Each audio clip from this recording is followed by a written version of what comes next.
You're familiar with priming, right? Yeah. So for your audience, just remind people, priming is when you think it's your thoughts, very often those thoughts have been primed by the environment. So one quick example, so they know what we're following, you and I are following, is they took a group of actors, 4 of them, 2 men, 2 women, had them go out and approach people in the park and the mall and all these things. And they walk up to them and they have a cup of coffee. I mentioned this the other night when we were together. And they hand you the coffee and they look down. So could you hold this for a second? And they look down. They don't wait for you to say yes.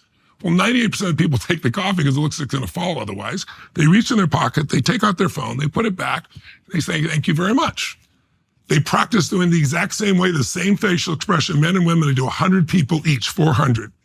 The only difference is half of them they gave iced coffee to, half of them they gave hot coffee to.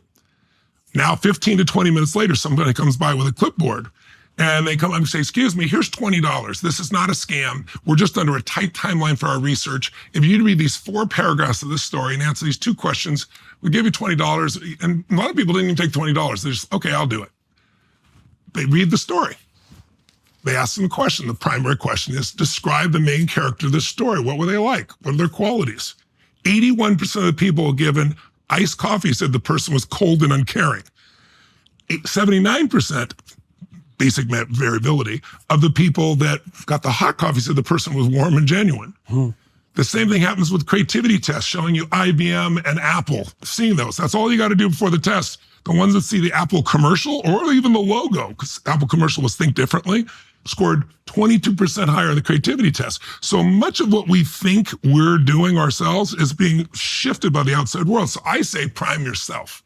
So I'm not— That's what religious practice is supposed to do. Yes, and I think that's what it does do. Well, so for example, in the story of Abraham. Yes. Okay, so the story is a sequence of micro adventures that Abraham has, and they expand in scope as he progresses, which is the story of life, right? But at the beginning of each adventure, he aims upward, and that's the rekindling of that covenant, and indicates his willingness to sacrifice. Yes. Right. So that's an indication of that, what would you say, humble willingness to change, and it's a prime.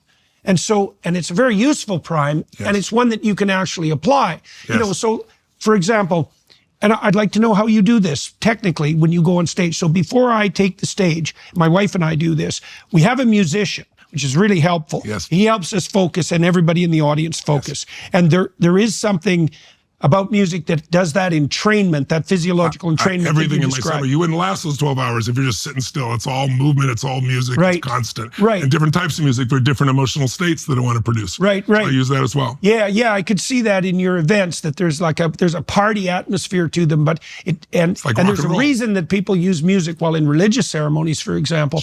Okay, so the next thing that I try to get the aim in mind, and my wife does too, because she introduces me. And the aim for me is always a quest. It's like I have a question, and it's a real question, and I want to get farther in answering it, right? And so I don't know what I'm going to say, but I know the tools I'm going to use. But the aim is, I know the aim. The aim is a clear question. If I don't have that, the talk wanders and it's opaque, okay? There's an outcome. There's a clear outcome that unifies you moving towards it. And you're unconscious. It takes over. Well, and that's the prime. Because I could even have the plan, but because I know the outcome, when I go out, I feel the room and it always changes. Of course. Okay. So that's one of the things I was curious about. Okay. So the other thing we do is take a moment, and this is a very serious moment, to remember that 3,000 people took a lot of their time and energy and money to come and do this, and they're very happy to be here, and we should be very happy that they're here also, because it's highly unlikely, and that we should do everything we can to eradicate anything that isn't entirely grateful for the opportunity, right? So now we've got aim and the appropriate mindset, and that's a prime.